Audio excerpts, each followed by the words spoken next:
எங்கள் காலடி வழுவாமல் எங்கள் நடைகளை ஸ்திரப்படுத்தும் கண்மணி போல காத்தருளும் கிருபையால் நித்தம் வழி நடத்தும் அல்லேலூயா தேவனுக்கே அல்லேலூயா ராஜனுக்கே அல்லேலூயா கர்த்தருக்கே அல்லேலூயா பரிசுத்தர்க்கே.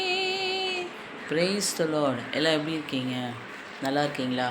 இந்த நாளிலும் நாம் தியானிக்க போகிற வசனம் மார்க் எழுதின சுவிசேஷம் 5வது அதிகாரம் 25லேருந்து நம்ம தியானிக்க போகிறோம். இந்த இடத்துல ஒரு சம்பவம் நடக்குதுன்னா, 12 வருஷமாய் பெரும்பாடு உள்ள ஒரு ஸ்திரீ அதிக உதிரப்போக்குனால ரொம்ப கஷ்டப்படுறாங்க. இந்த உதிரப்போக்குன்றாலே பெண்களுக்கு அது ஒரு பெரிய என்ன சொல்கிறது, ஒரு பெரிய தலைவலி. ரொம்ப அது ஒரு பெரிய நம்மளுக்கு ஒரு வேதனையான ஒரு சம்பவம். அதே போல் தான் இந்த ஸ்திரீக்கும் அதே மாதிரி காரியம்.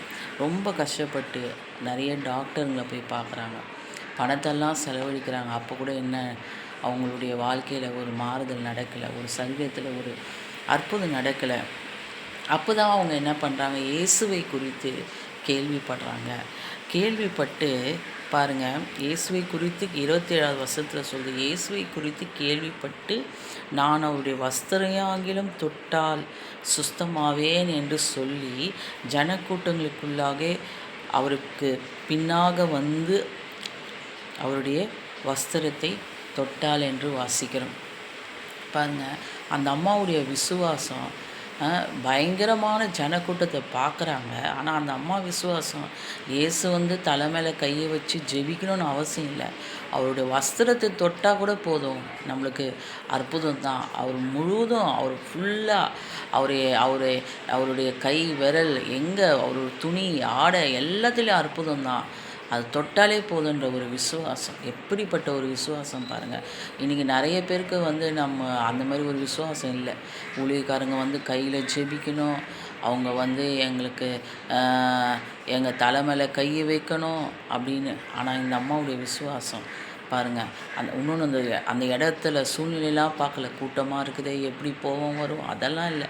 எப்படியாவது போய் முந்தி அடித்து அவருடைய ஆடையை தொட்டு என்ன பண்ணுறாங்க, வஸ்திரத்தை தொடுறாங்க. உடனே அந்த இடத்துல என்ன நடக்குதுன்னா, இயேசு வல்லமை புறப்பட்டது என்ன பண்ணுறாரு, அறிந்து கொள்கிறாரு. அவருடைய சீஷர்கள் அவரை நோக்கி, திரளான ஜனங்கள் உம்மை நெருக்கி கொண்டிருக்க நீர் கண்டும் என்னை தொட்டது யார்?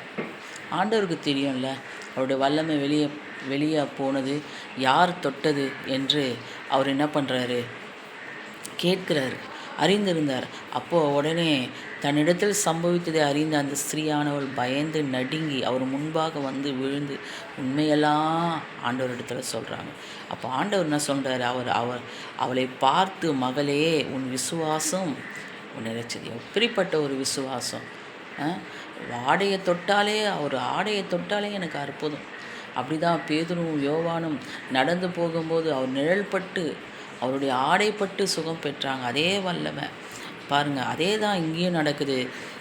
அவளை பார்த்து, மகளே உன் விசுவாசம் உன்னை ரட்சித்தது, நீ சமாதானத்தோடு போய் உன் வேதனை நீங்கி. உன் விசுவாசம். இன்றைக்கி நிறைய பேருடைய வாழ்க்கையில் அதுதான். நல்லா ஜெபிப்பாங்க, நல்லா வேதம் வாசிப்பாங்க, ஆனால் ஏதாவது ஒரு வாழ்க்கையில் சம்பவிக்கும் போது ஒரு பயம் வந்துடும், ஒரு இருள் அவங்கள சூழ்ந்து கொள்ளும். அதுக்கு காரணம் விசுவாசம் இல்லாமல் தான் அதெல்லாம் நடக்குது. அப்போது ஆண்டவரிடத்தில் நம்ம அதிகமாக என்ன கேட்கணும், விசுவாசம். ஆண்டவரை எனக்குள்ளாக அதிகமாய் உன் மேலே வைக்கிற அந்த நம்பிக்கை, விசுவாசத்தை எனக்கு தாங்க அப்படின்ட்டு நம்ம ஆண்டவரிடத்தில் கேட்கணும். இந்த ஸ்திரீ பாருங்கள், அப்போது ஆண்டவர் சொல்கிறாரு, அவளை பார்த்து, மகளே உன் விசுவாசம் உன்னை ரட்சித்தது, நீ சமாதானத்தோடு போய் உன் வேதனை நீங்கி. எவ்வளோ நாள், எத்தனை 12 வருஷமாக பெரும்பாடு. ஒரு நல்ல விசேஷமான காரியங்களுக்கு போயிருக்க முடியாது. வீட்டில் ஒரு எல்லாம் எல்லாம் அவங்க ஒதுக்கப்பட்டு தான் இருந்திருப்பாங்க. ஆனால் இன்றைக்கி என்ன ஆயிடுச்சு, அவங்களுக்கு இயேசு உடைய வல்லமையை அவங்க என்ன பண்ணாங்க, அனுபவித்தாங்க, பெற்றுக்கொண்டாங்க. இப்போ அவங்களுக்குள்ள ஒரு சமாதானம். அதை ஆண்டவர் சமாதானத்தோடு போய் உன் வேதனை நீங்கி சுகமாயிரு, வேதனை நீங்கி சுகமாயிரு. பார்த்தீங்களா? அப்போ இந்த வேதனை நீங்க வேண்டுமென்றால் நம்மளுக்கு என்ன வேணும்? அவர் மேலே அதிகமாய் விசுவாசம், தேவனை தேடுகிற அறிவு வேணும், ஜெபம் வேணும், வேத வாசிப்பு வேணும், அதோட விசுவாசம். விசுவாசம் இல்லாமல் தேவனுக்கு பிரியமாய் இருப்பது கூடாத காரியம். அந்த விசுவாசத்தை நீங்களும் அதிகமாய் பெற்றுக்கொள்ளுங்கள். God bless you.